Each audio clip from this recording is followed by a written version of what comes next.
Welcome to our latest Take a Seat interview. I'm delighted to be joined by Graham Parker. I'm a well-known face in and around the Chamber network, and he's also a board director of the Chamber. So, Graham, thanks so much for coming on and doing one of these interviews for us. It's always really interesting for me to kind of get a bit of a sneak peek into you with your day job hat on, but also, hear a little bit more about what makes you tick.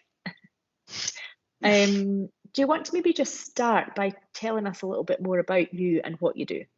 Yeah, thanks, Alison. I'm client director at Condies Accountants and Advisors, and we've offices in Dunfermline and Edinburgh, but reaching across Scotland. So, like our team, myself living in Broughty Ferry, Condies, as you would expect, deal with the compliance for clients, so their year-end accounts, their tax, their payroll, their VAT. But what you'd expect effectively, but the directors were pretty much hands-on, so pulling together the expertise from our various teams, including tax strategies and our Condies Wealth, so financial advice, and also we have a mortgage arm is in there as well.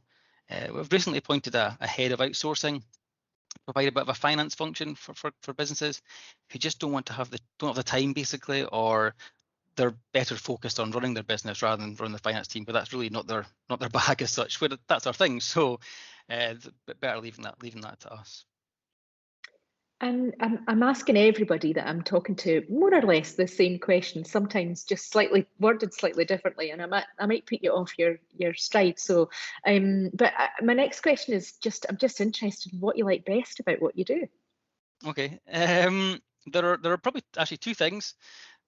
One of them is getting to see clients, so something I've not been able to do for a little while, but being able to do that now, which is good. And I just enjoy speaking to businesses and perhaps getting a little tour of their premises.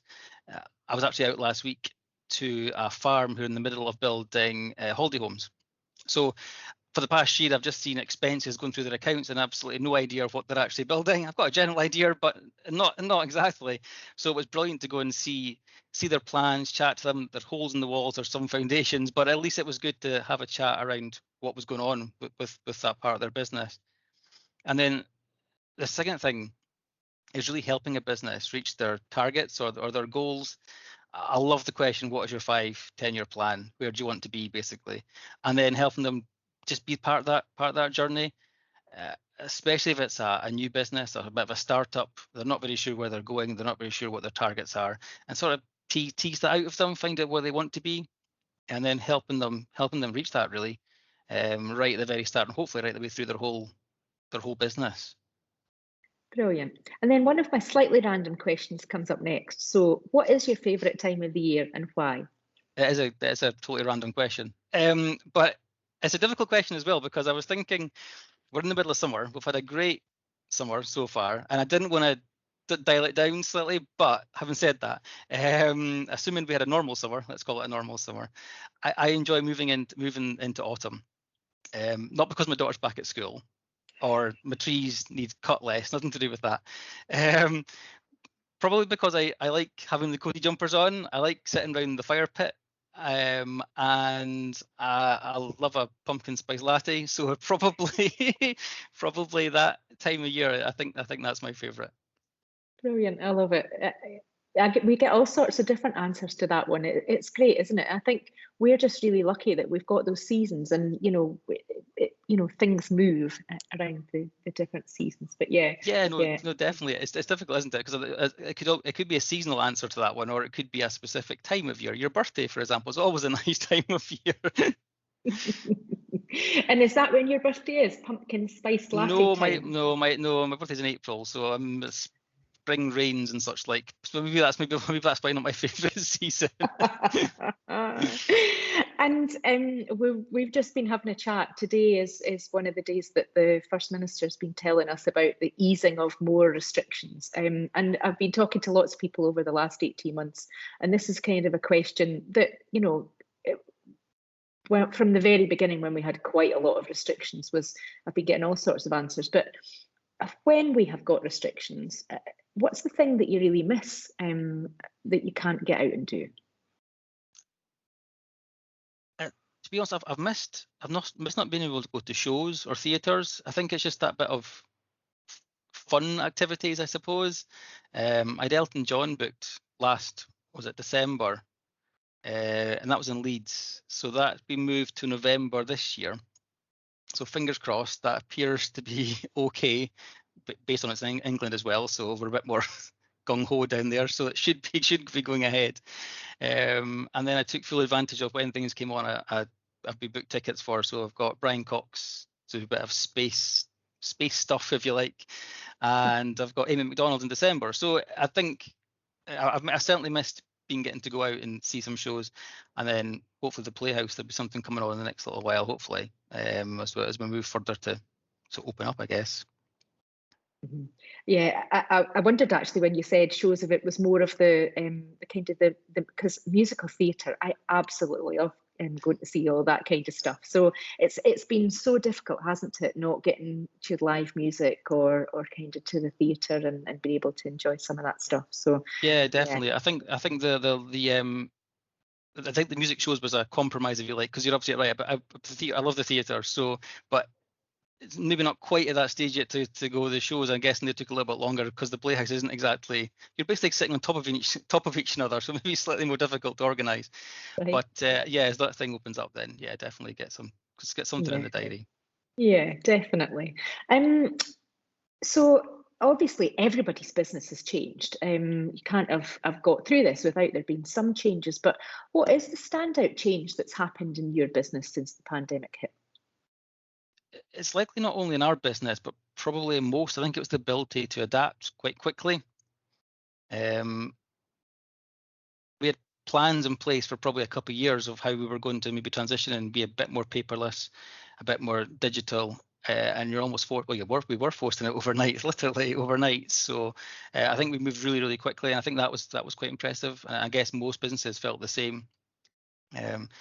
Things like paperless, we were already quite paperless anyway. We had paperless files, but the sort of forced that extra step, if you like. So almost all of our clients' books now are coming into us in a paperless format, and this makes a massive difference to work, to the flow of work. It's actually quicker going through the system rather than having to wait to be scanned and processed. You know, it's there straight away, and probably not a change as such, but it's been pretty clear how close our team are, with over 70 odd folk working from home. Communication, probably right from directors right the way down, has been excellent. It really has been quite good.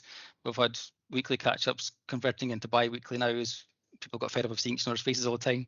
But no, it's been really good. I think communication has been fantastic throughout the firm, and that's probably been one of our biggest strengths the past little while. Yeah. And so you're no longer getting the carrier bag full of receipts from the usual suspects. No, there are always going to be a few that you just can't change, but certainly a few and far between. We used to have a big room full of books, but that's now a couple of shelves. So I think that process has automatically happened the past year. So it's been great. It's been good. Yeah. And what does the future hold for your business? I think it's simply continued growth. Not only as a firm, but for the team as well. We put PDP, so the professional development plans, really high up on our agenda, just to encourage the team to reach their potential and to reach their own goals and targets, and then to sort of help them with their career path, whether whatever they want to do, whether it's jump teams or progress within the firm. So one thing we were able to do during lockdown is actually have more of the team join client meetings, which was great for their own development. We were talking 2 years ago or 15 months, 60 months ago, we would have had 2 cars traveling from different locations to meet the client at their own premises. It just wouldn't have been cost effective or viable for that to happen. Whereas now they can join the meeting, whether they sit in the background with their camera off or on mute and don't say anything, or they may get asked a question depending on how cruel we're feeling in the meeting. But at least they're getting the opportunity to build their communication, their confidence skills, and it's great for them as well. A bit more client contact, a bit more interaction really with clients. Brilliant. And I mean, I know that we can get out and about. We're not so restricted as we have been through the different interviews that I've been doing. But I've just been asking everybody what is on the top of your lockdown escape bucket list. Yeah, I don't think it's a bucket list as such for me. I think it's just getting away and doing something rather than sitting at home doing nothing. Although you can you did spot my Lego in the background earlier. So I've already mentioned going to events, which is great, but we have some weeks away holidaying in the UK, so that's nice to get that in the diary. At least that's something just to escape for a little bit, move away from the computer, and and chill out as much as possible, really. Yeah. And what's the best piece of advice you've ever received, and why? Yeah, I was thinking about this, and I'm not aware of anything specific, but I suppose it is just to venture out of your comfort zone.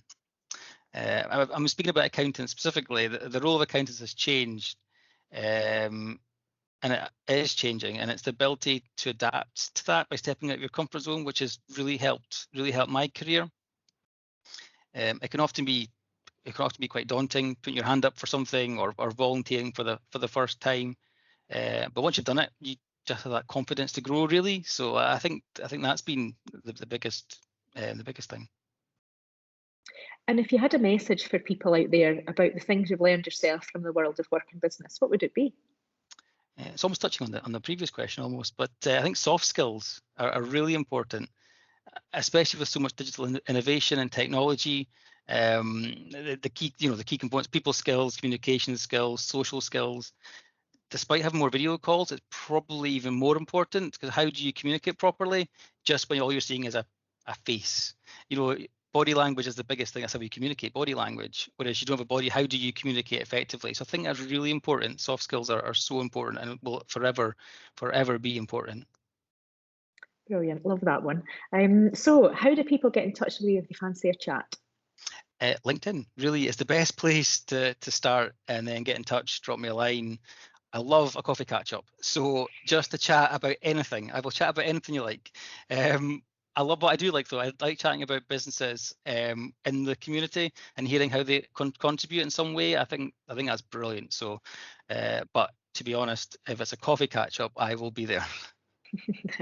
A spiced pumpkin latte. Exactly, tour. right in the middle of autumn with my woolly jumper on. Brilliant. That's fab. Well, Graham, thank you so much for coming on. I always really enjoy these chats. It's always interesting to kind of hear a bit more about what people do. So thank you so much for doing that. And for those of our viewers that are having a look at this on YouTube or on the not so new Chamber website, thank you so much for taking the time to come on and kind of listen to Graham's story. If you fancy being on and you want to be interviewed, then just drop us a message on any of the social media channels, or give me a shout. We'd be happy to kind of have a catch up and see how we can get you involved. And Graham, massive thank you. Thank you so much, and enjoy the rest of your day. Thanks, folks.